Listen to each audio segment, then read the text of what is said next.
And a very good evening. Welcome to episode number 20 of the DUANEO podcast. And we're at the pointy end of the footy season. We're one grand final down, two to go. And whilst the DUANEO podcast, there is no off season, but this will be the last of the or at least I should say, serious football discussion. We'll have a few satire off-season episodes, including a Mad Monday special, which no doubt we'll have the parental advisory warning message at the very front of the next podcast. So, but nevertheless, let's dissect what was a big grand final up at Cabarita this past Saturday, and all in readiness for a big grand final in the Southern Comp of the NRRL. Of course, the big Gold Coast Rugby League competition up at Seabus under lights on Saturday night. I've got the two leading guys, well, when it comes to knowledge, so to speak, of football between in the Northern Rivers and Gold Coast, Nathan Cross and Mitchell Craig. Boys, what a big weekend it was this past Saturday. Crossy, you were there with me on between Tweed and Moolumbar. It was pretty much everything like we thought it would be. Yeah, mate, it was a great day. Good afternoon down there at Cabarita, wasn't it? And the game didn't disappoint. You know, we got down to 4 seconds to go, and the Mustangs were chasing a late, unlikely try, which, as we know, wasn't to be. But, mate, nevertheless, it was a good afternoon and some good rugby league played. Absolutely. And as I said, well, Moolumbar, I almost feel like they done well to get within 4 points on a couple of occasions, Crossy. And you even said in the call it was going to be one of those ones that almost had extra time written on it. We thought we were going to be there with the lights on and everything. But I just feel that Tweed, even though they probably didn't look it, I think they were always confident they were going to get home, even with 4 points being the margin. And I just think Moolumbar sort of beat themselves. Mate, I couldn't agree more. I was only thinking about it this afternoon. We're going to have a catch-up and a bit of a chat tonight. I think that's exactly what it was. The whole game, to me, the Raiders I felt like they were in control. They were the best team all year, and I always just had that feeling that they were, if they needed to find something to win, they would find it. And as we know, boys, the Mustangs, they just let themselves down at really crucial moments, particularly after points. And I think to start that third quarter, just some cheap errors on tackle one. So wasn't to be for them on the weekend. But you're right, Nev. I think they sort of beat themselves in the end. That's right. Scoop, you watched the game on live stream. And what was your take on it? Was it everything that you expected? That it was going to, we all knew it was going to be closer than what we thought, but I just thought that Tweed, they certainly had just that little bit more of the upper hand throughout the year. They were the more consistent. They had the team on the paddock. And whilst Joe Beresgrove certainly put a brave performance on, I actually thought he lasted longer than I thought. He'd done well to play 80 minutes, but it was just running out of petrol towards the end. Yeah, thinking back to our preview last week, we pretty much covered all bases there. Nothing really surprised me.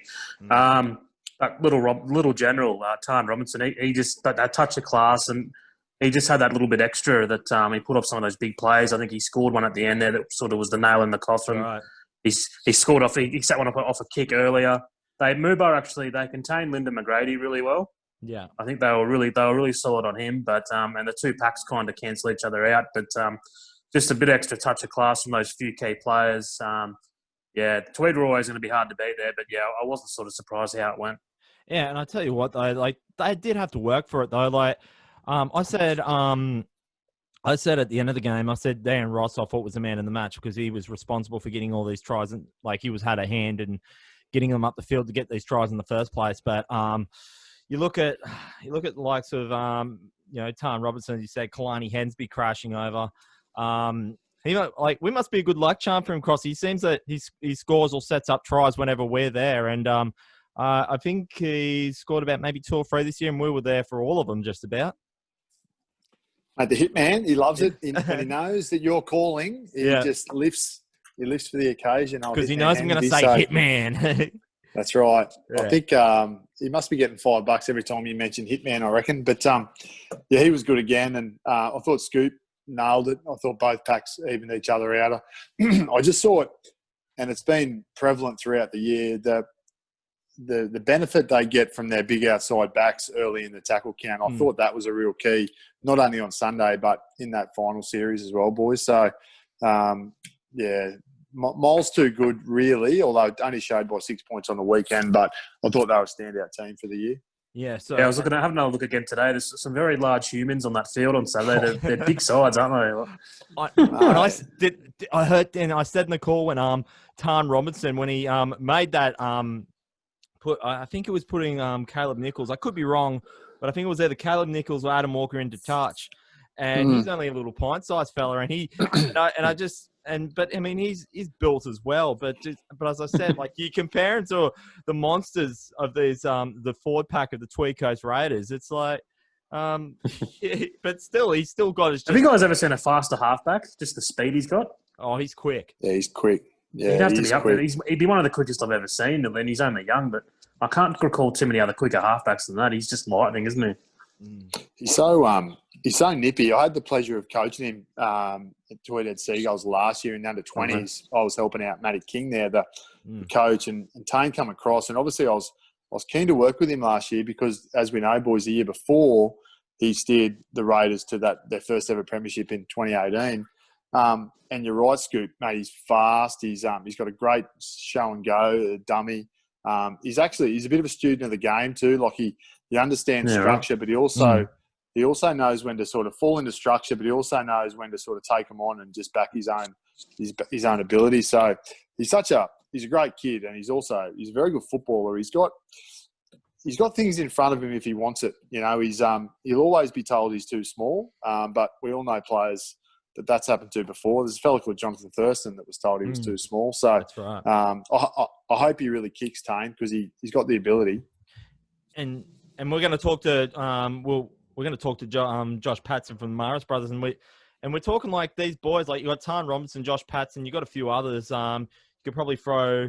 Well, you probably might need another couple more seasons, like Bailey Cox or throw these. These boys are on the verge of that Intrust Super Cup or that Rugby League Gold Coast. Or I mean, you could probably make a say that Rugby League Gold Coast and Northern Rivers Rugby League's probably on a level scale in the pyramid. Like you could make cases one could be above the other, but these are boys that are going to be earmarked for an Intrust Super Cup or under 20s, or I mean, well, I know some of these. I mean, obviously, Patson is I think he's playing his last year at 23s this year, but it's like just to see this on the live stream that all these players they're at the future of the game, and it's just when you think about when they go and play these games in the Intrust Super Cup or wherever it may be, it pays homage to this competition. So I saw a lot I liked out there from both teams, even like Moreland. I thought Tom Vickery had a great game. Toby McIntosh was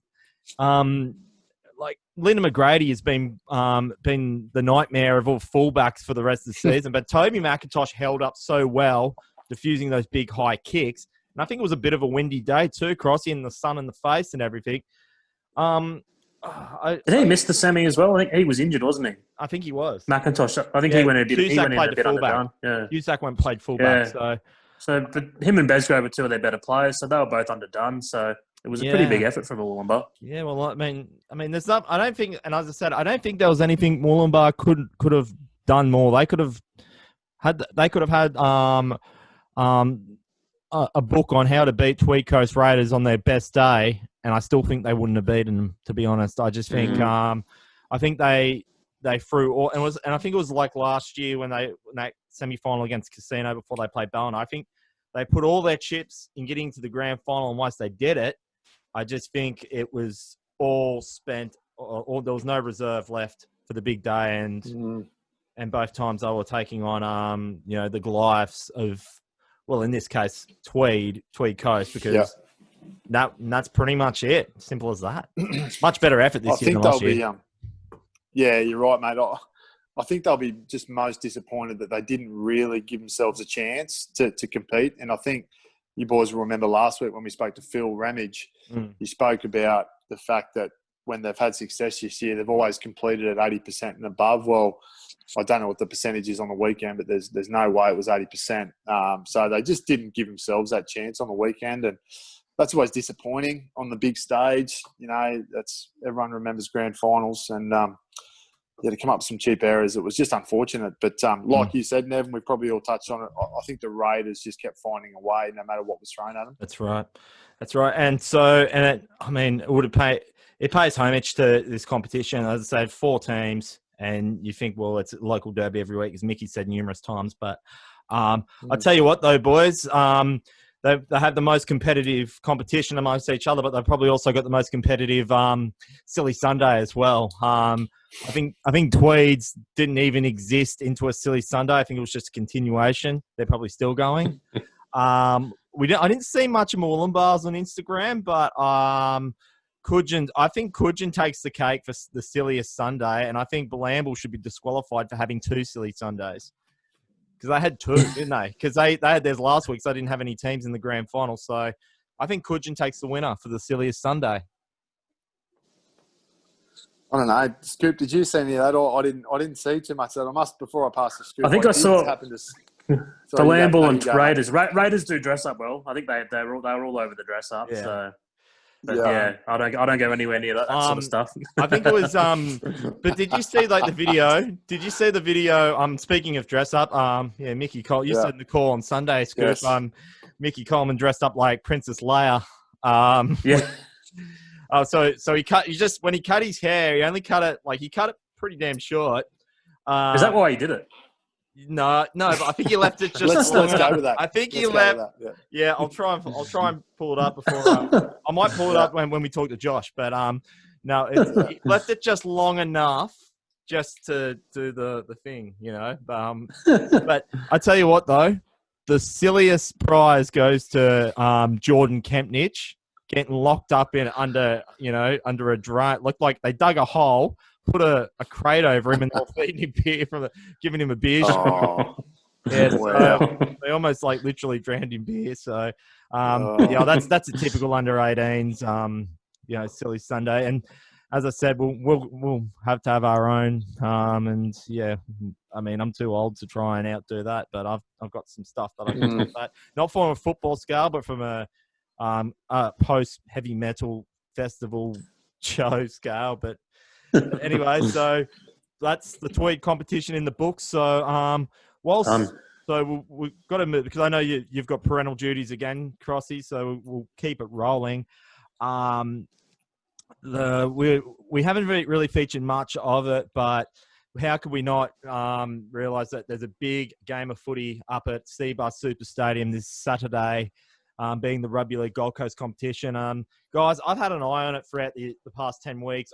I called the first game of the season, then the Borders pushed me on hiatus for about 7 or 8 weeks, and then only got to do my first game back with you, Crossy, out of Tugun, and then did the game at Runaway Bay. It pays homage to this competition. Like, we see it in Tweed, and I've said this in the call on Sunday at the Gold Coast. Whilst the Tweed competition was close, the Gold Coast competition is just another level, because it's picking up what players couldn't play in Ballina. They've all gone up there, plus any intra Super Cup players that can't play. And I just ran over a bit nerd-like over the past 30 games. 12 of the 30 games have been decided by 6 points or less. Yeah, wow. A lot of those by 4 and 2 points. One draw, and I think there was a swag that were 2 points. And so Runaway Bay, whilst they won the minor premiership, they had to fight. Like, they would normally, if you have about 4 or 5 games that are decided by less than 6 points, you do well if you win half of them. And then that could be the deciding factor if you get, a game or two. But they were undefeated and had one draw against, I think it was Ormo in round 2. But so if they have a close one against Burleigh this Saturday, Crossy, I feel that they're in the. They go in slight favourites anyway, but I'd have to put my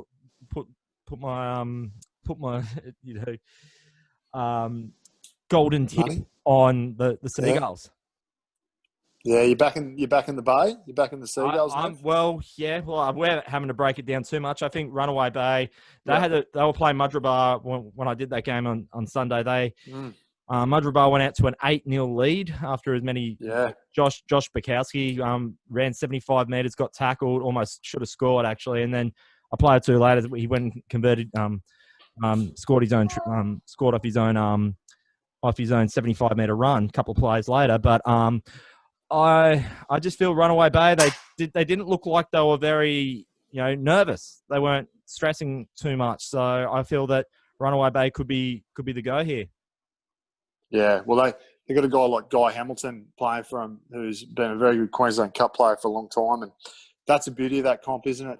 DUANE, they got so many Queensland Cup players winning both teams on that weekend, and even this weekend coming. So, mate, you and I will both be there at Seabus on Saturday. It should be a cracker. Yeah, mate. I'm just making sure. I was going to go out and watch Raiders versus Storm on Friday, but I thought I'd get an early night sleep in with the big one, the A-grade grand final.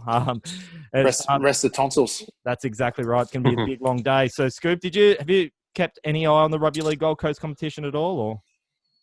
I'd say I have, no. But were you saying the other week that I think Nick Ritter was on an extended bench for Runaway Bay? Yeah, and he actually started. I was going to say they must be pretty strong if he's only on an extended bench. That's right. Yeah. Well, but yeah, he's and I said it, and I said in that call too. It's you wouldn't think it like. I know Alex Bishop and Nick Ritter were playing for the Ballina Seagulls at the start, and it's funny enough they're playing for the Runaway Bay Seagulls, but it just looks like they were playing for Ballina. Though, like Joshy was feeding off like Nick Ritter all game because he was just had some more experience than he did before both of them came up. I just feel that Runaway Bay showed their cool. They didn't really panic when a lot of teams could have. Though Burleigh, I just was watching a bit of that Southport game yesterday when they played Southport at Pizzy. And Southport, I thought, were the better team for a good majority of that. And it only took some slick play from, I think, Jaden Campbell from fullback scored a really slick try. But it's just, I think Southport just didn't make the most of their opportunities when they did. They probably had more ball in the opposition 20 than what Burleigh did throughout the whole game. And Burleigh were barely just hanging on. So, so if I have to take, as I said, but with that being said, Burleigh's history is, the last 5 grand finals, they've won 3 of them.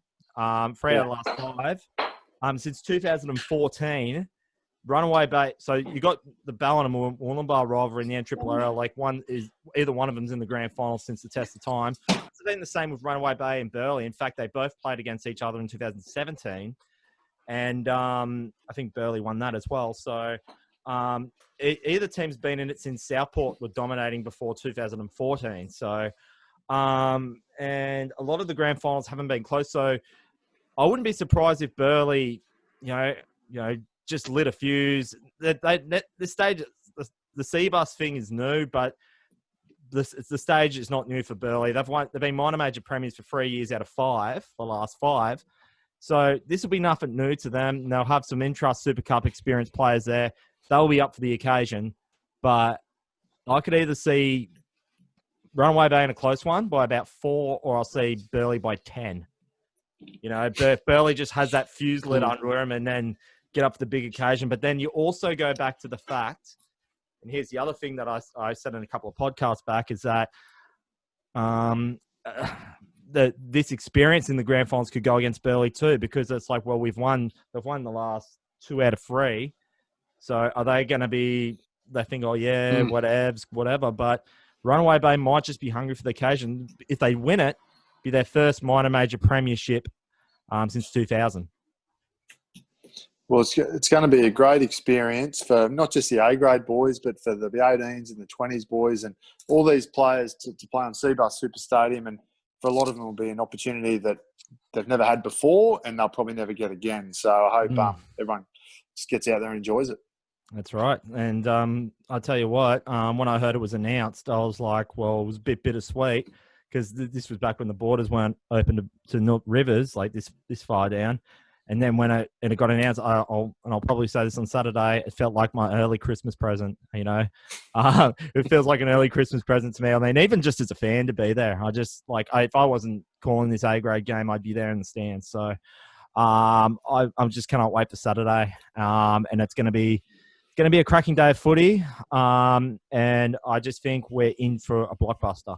I think Burleigh just thereabouts, but I think Runaway Bay, for the same reason Tweed Coast have just been the more consistent team. So yeah, bring on Saturday. Bring it on. Okay. All right.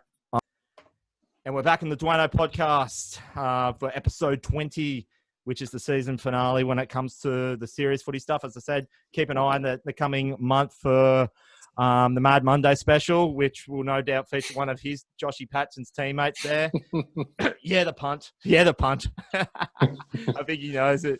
I think I'm digging myself in a hole, but getting Krause back on. But so the bloke who's for me, surely the players play for Morris Brothers this year. I could certainly put my hand up. I've had the pleasure of calling him for the North Rivers Titans, scoring tries throughout the year. Joshy Patston, mate. Mate, grand final week. Are you excited, mate? Yeah, mate. I can't wait, eh? It's a long time coming for the boys. I think we're all pretty jittery. We were at the pool last night, and yeah, there's a lot of smiles going around Lismore. Let's just say that. Mate, first grand final in a little while, even though it's in a cut down competition. How's the fort been like from the start? Knowing that you lost a couple of your boys because of the border bubble, and you've now got a couple back, as in Hugh Pratt as well, which is no doubt going to be handy. What's the feeling throughout the whole season? Getting you motivated now? You've got something to play for come Saturday. Yeah, look, we've all been pretty motivated. Like, at the start, we started things running pretty well. I think we versed Casino and Ballina twice. That kind of, heads weren't down. It was just, what's going on with footy, but. I think once we lost to Northern and then come back and beat them, the boys, the morale around the team was just at an all-time high. And the way we've been playing lately, I think we can, it shows what we're producing on the paddock. And you certainly showed it. And just like, because I've seen you, as I said at the start there, I've seen you score a couple of tries against Greater Northern Tigers at the start of the year for the Titans. That was a pleasure to watch. And then I just watched the game last night about midnight against Northern. And I saw you score the try over the other end in the latter part of the game. And I could just see your reaction. You just knew that it meant something, and you got the big grand final. So, as I said, what's the thought process now going like into this game against Ballina? Like, as I said about a week or so ago, I think you guys might have the blueprint there, but Ballina might have been just showing a bit of a false sense of security. But what's the thought process like? Same game plan? Yeah, look, mate, I think when you had Krause on before, he said to beat Ballina, you got to play like Ballina. Like, yeah, that's right. That's exactly what you got to do. Like the boys, 2 weeks ago, I watched them from the sidelines. They versed them, and they just showed they were just hungry. Like, we're just over. Ballina have been highly remarked for so many years now, and we've been just sitting in the back seat. We're ready to take the steering wheel and show them what we've really got. And that sounds like some determination, Crossy. Yeah, mate, that's good. That's positive signs, Joshy, for all the Brothers fans out there. Mate, is there any particular weaknesses you do see in the Ballina team? I know you just said you got to beat Ballina, you got to play like Ballina, but is there anywhere that you feel in particular you could have some joy against these blokes? Look, you look at Isaac Lee going over on that left side a couple of weeks ago. I don't know who the half was to be exact, but he thought he had a bit of fun down there. I think Crossy really isolating one of their halves this weekend. And just, sending a lot of traffic there and playing down one corridor sort of thing. But, when you can't really make a game plan until you're in the game sort of thing. Civi's been really good at letting us just kind of steer the ship a bit into what we want to do and find the weakness out on the day. You know what I mean? So, yeah, it's been good. We did it against Northern on the weekend. You got two great halves there in Roy and Trevor. So you just got to pick whichever one's on. You've just got to isolate that one. So, yeah. Mate, absolutely. How have you found playing under Civi this year, mate? Obviously, it's his first year of sort of senior coaching, isn't it? He was a great player in his day. Civi, how's he handled the coaching, and how's he been this week? Yeah, look, he, to be honest, mate, he has been. He's put a lot on us as a coach, which has been good. Like he's wanted us to be better, and he's really reinforced that where we were isn't good enough. And he's come in and lifted the whole club, mate. Like the club was, it wasn't in a good place, and not from any particular person or whatnot, but everyone were heads down. Civi's there running around, and he brought in the likes of Simon Andrews and Jakey Campbell, and the morale's high now. And Civi really, he just wants the best out of everyone. He makes our halves do a lot of the talking. Paulie O'Neill is the senior head. He takes a lot of leadership on the side with Jakey Follant. So them two and Civi really steer as well.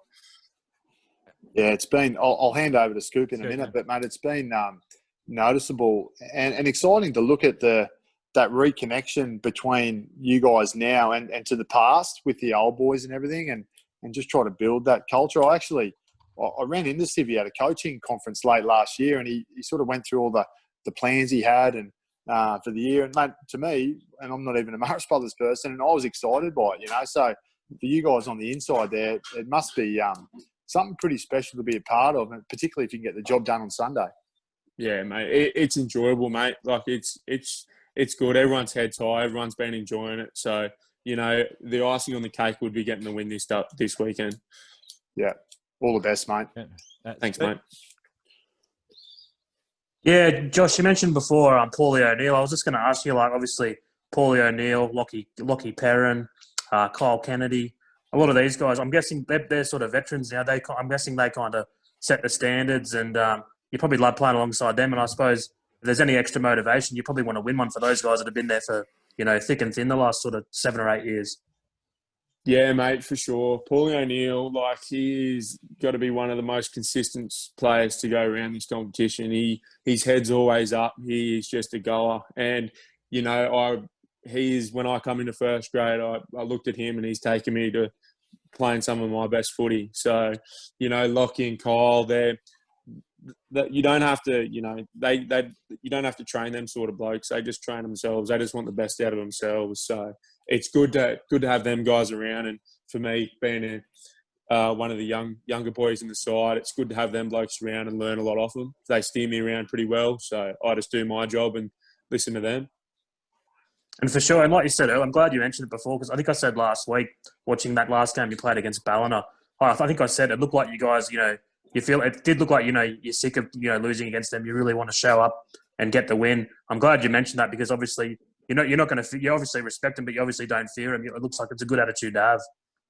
Yeah, mate. Look, Scoop, when you verse someone 4 times in a year, it's one of them things. You want to beat them once, don't you? You know who they're playing. You verse them so many times before. It ends up just being another game on Saturday.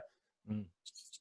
Yeah. And like I said, obviously, to Civi, and it looks like you've really focused on youth this year, or last year, this year too, recruitment on youth. So I suppose the best thing is if you guys stay together for a couple of years, I suppose, there's endless possibilities there.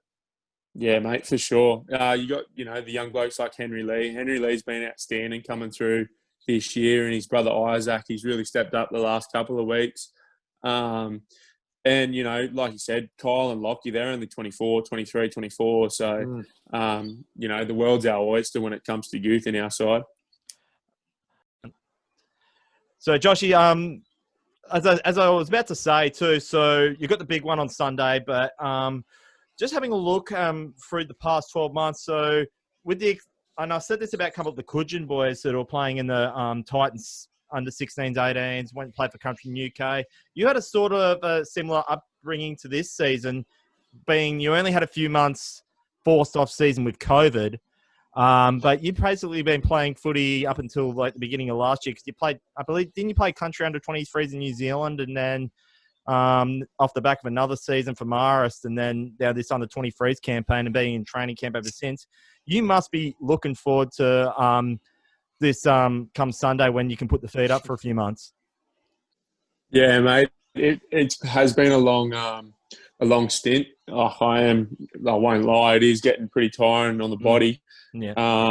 The 23s trip was good, and I went looking for a cup pre-season just to see if I could give it a bit of a shake, and did that up at the Bears. So we haven't really stopped. Civi had us training in November, so I think we're all looking forward to it. We haven't really stopped. Like once COVID hit, we all stayed pretty consistent on the park. We still met up on Tuesdays and Thursdays and grinded out of an hour of work. So, look, it seems unnatural to have a few weeks off, but I'm definitely looking forward to it. That's right. And you mentioned the Burleigh Bears too. So they've got the grand final up the coast, up at Seabus against Runaway Bay. How do you think they'll fare against the Seagulls? Because you know a couple of the Ballina boys that have gone up there because of the whole border bubble issue. How do you think both teams will fare? Oh, mate, look, Burleigh on their day, they can do anything. Like, I remember being up there looking at some of the blokes that were just A-graders, and I was stunned by their work ethic. They are just straight down the line. It is, they won't be there for no day out. They're there to win and get the job done. That's right. And no doubt you'll be keeping an eye on it after, because I think your grand final against Ballina will be on at 4:00. And, I'm only calling the game, I should know. It's 6:30 New South time, 5:30 Queensland time. So no doubt you'll be cheering the Bears on after your game, hopefully after a victory in Lismore. Or you'll probably be having, if he's winning, you probably won't even be knowing what's happening. Yeah, look, mate, if we win or lose, I will be turning my phone off on Saturday night. And, good idea. Yeah, just letting Krause run us astray. He did it last weekend. So I'm just waiting to see what he's got in store this weekend. Yeah, I thought that was coming. I thought you'd be a little short ball off his hip, Joshy. Yeah, well, look, mate, we won to get in, and I remember leaving his house at 6:30 in the morning on Sunday. So,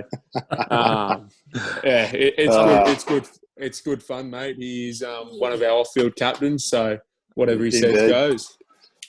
Hey, just on a serious note, mate, before we wrap up, mate, you touched on the Burleigh pre-season.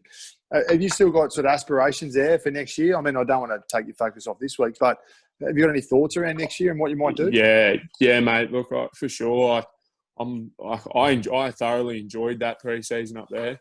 Like it was hard work, and I felt like I'd come back around here pretty fresh, and just open my eyes a bit. I'm looking for whoever will take me at the moment, Crossy. But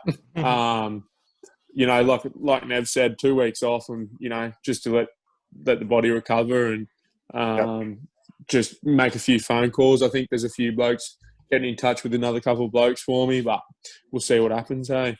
Awesome, it'll kick off soon. So, yeah. Rolls around quick. Scoop, anything you want to add? You'll be in the box on Saturday with Michael Shaw, so anything you want to add? Oh, yeah.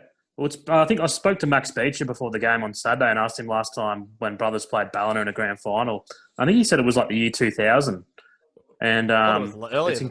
No, he remembered because it was his last game of first grade, and I think he said Brothers won 22 or 24-0. So that's a long time for big clubs like Ballina and Brothers not to play in a that's right. first grade grand final. So the battle of the big regional centres. I think Ballina's got 4 grades in, and Brothers have got 3 grades. So obviously it's going to be a big day. And it's Group 1 all over again. And on just to finish on a lighter note there, Joshy, that I don't know if you've seen any of the Instagram stories with Kudjan and Tweed and all that.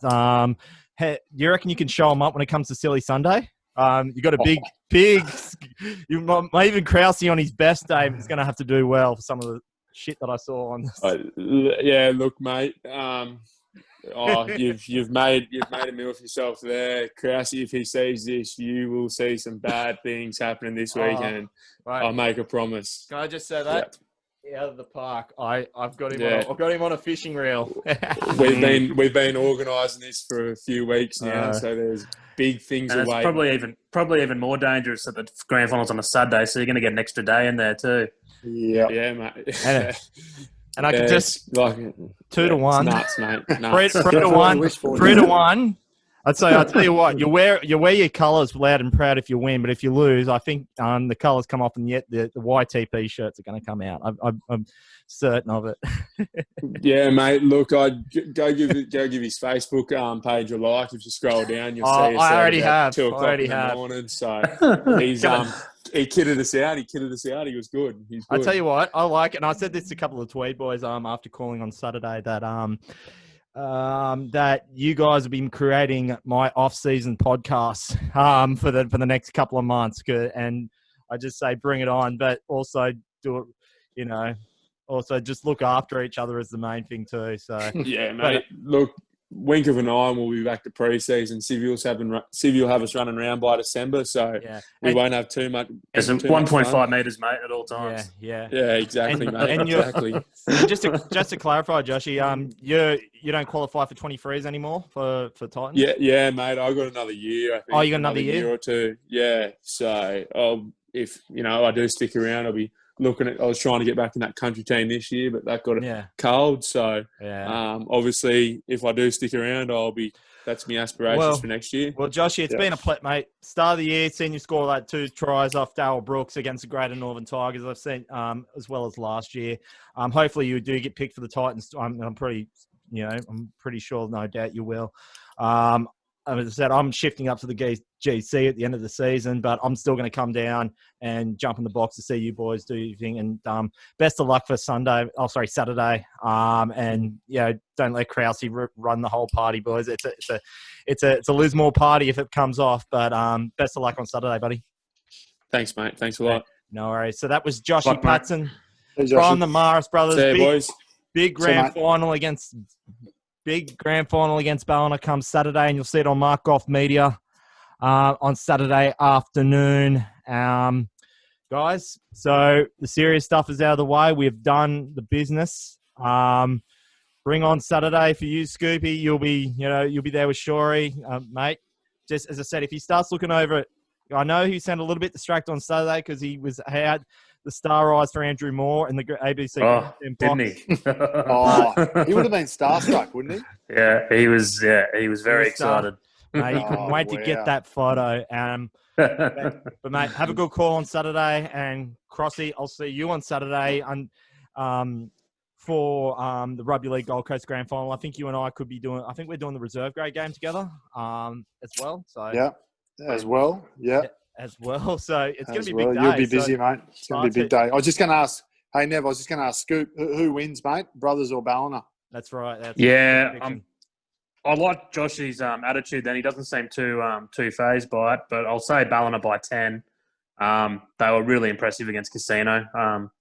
Just gave Casino nothing, and I even said to Shaw at one point, I said, I honestly don't know where you attack Ballina here, because I said there's no weakness across the field at all. I like how you said they might target a half and try their luck there. And but Ollie Regan went off near the end of the third quarter, didn't come back. So I'm assuming he'll be back and play. But the way they were last weekend, I can't tip against them at home in the grand final. Guys, we got the last podcast in this theme, and it's only for you two boys in there, because you pointed out well that Oliver Regan in the call, that Oliver Regan plays his best footy for Ballina, which was pretty spot on. Played good for Blamble, but probably just didn't gel as well as he liked, and Ballina's probably his home. And you, Crossy, when you said last week that you're right, Ballina were just trying something new against treading water. Treading water. Yeah, that was a fair point looking back, wasn't it? They obviously you said that too as well. Sunday. Yeah.